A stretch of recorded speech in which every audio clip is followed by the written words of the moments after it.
Yeah, proud of the lads, Neil. We're broken inside, to be honest. It's we really wanted to get to that final. It's been tough. I mean, that was a tough match. It's tough to take in the last minute, eh? It's we're feeling it. It's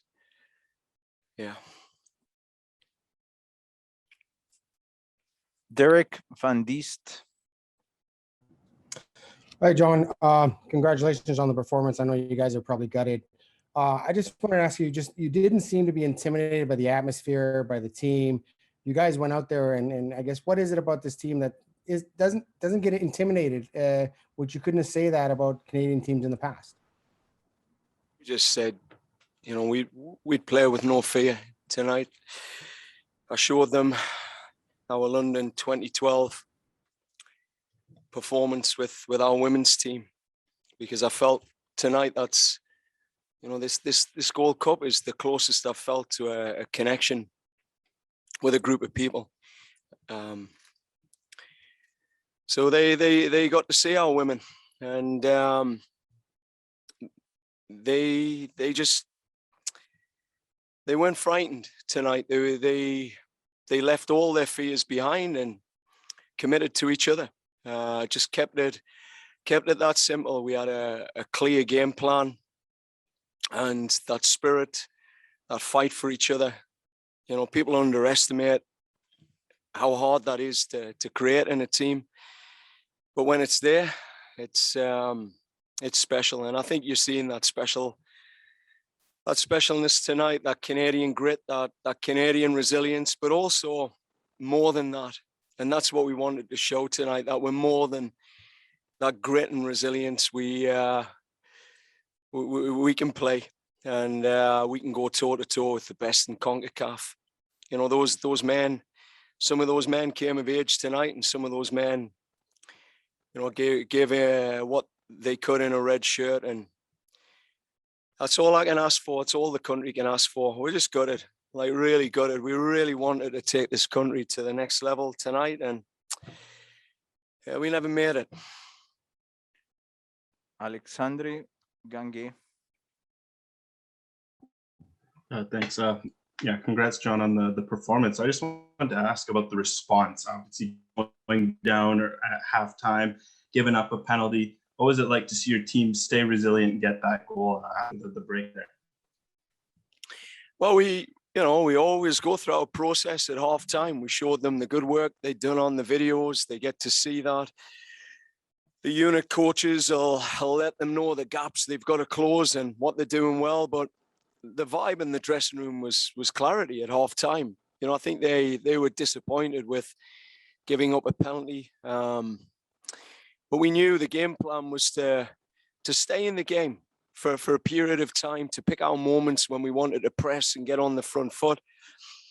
And I asked them the question, do we keep it tight for that 5-10 minute period just to make sure that we don't concede, or do we get after this team? And they knew where my mind was, and unanimously they wanted to get on that front foot and just get after them. I mean, if you know Mexico, you can't fight on the front foot for 90 plus minutes. You have to pick your moments tactically. And like I say, I think they were clear, and the goal, I think, to some degree helped them, because they always had belief tonight they were going to go right to the wire with this team.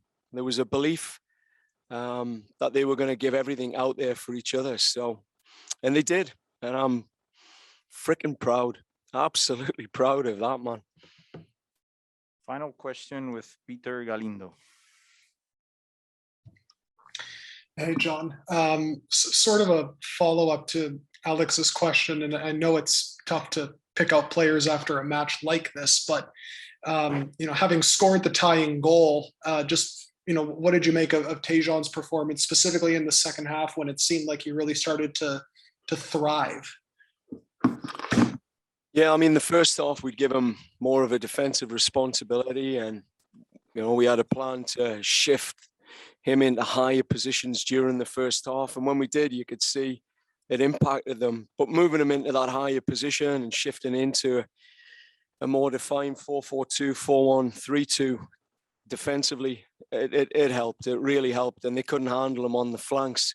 He just ran out of gas. I mean, bless him, he ran out of gas. If give him another year and get him into the hopefully the Bundesliga or into the Premier League, because that's where this kid's destined.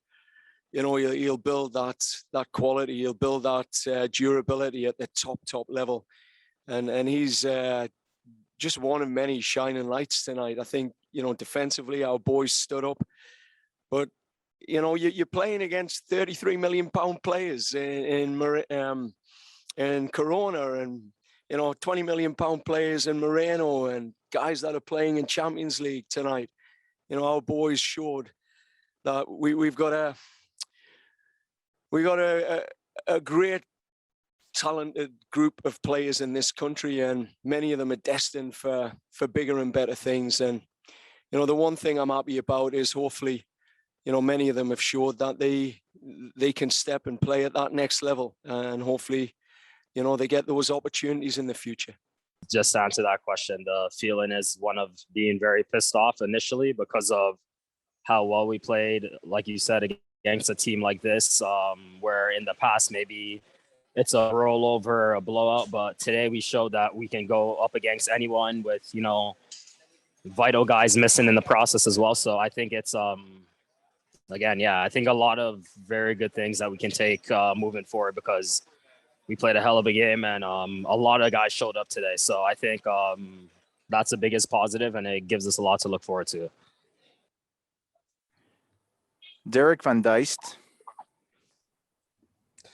Hey, Richie, congratulations on a fantastic effort. A lot of people have been talking about this team being a special team and just being close together, but I think today's game kind of really showed that. Can you just talk about the closeness of this team and how you guys are playing for your jersey, you're playing for your country, and you're playing for each other, and you really did that today?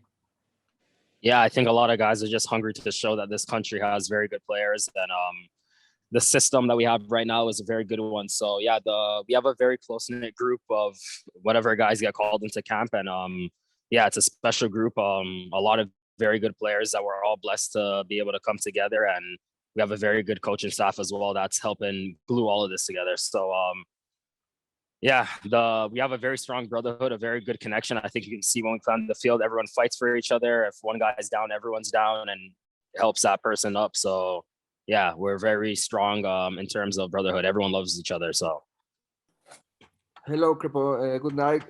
Congratulations for your game tonight. What was what your coach told you guys in the halftime? Specifically talking about the tactical indications. So because you guys have a great second half. Thank you. Yeah, basically we had two systems playing on the first half.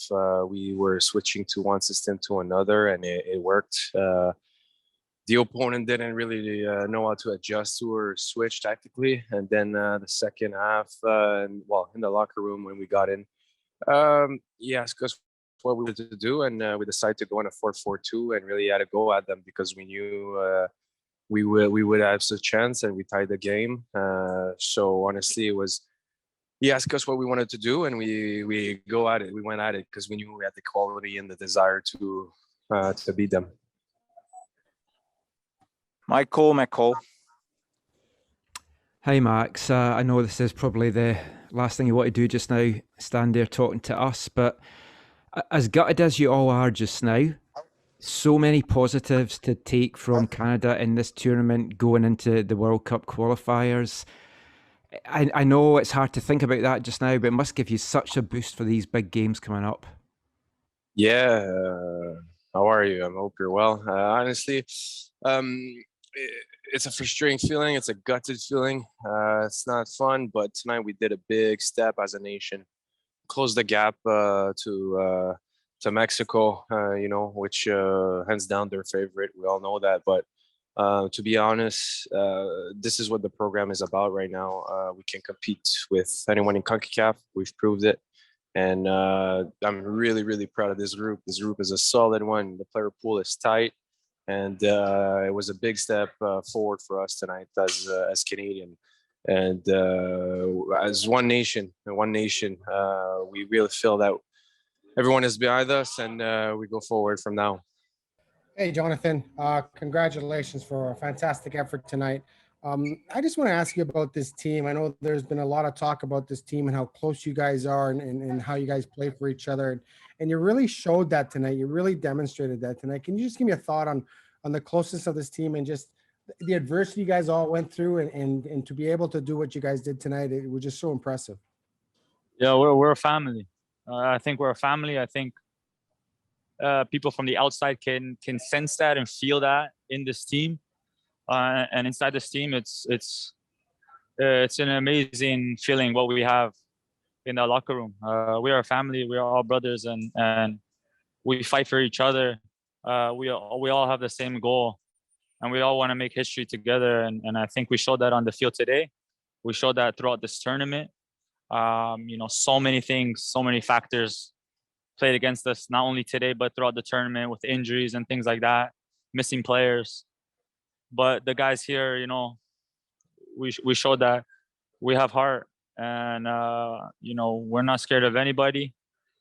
We believe in ourselves, and we're ready to show the world that we're ready to take the next step.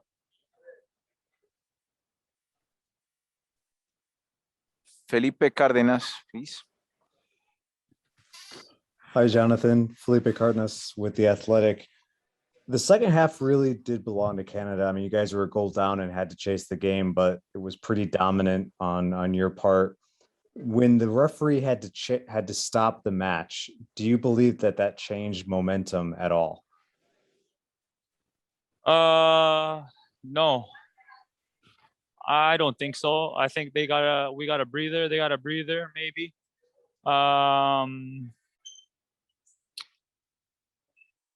I don't think so. I think we kept going after that. It just so happened that they got into our end and they found an open guy at the top of the box and they finished their chance. But I don't think that had really a huge impact in the game.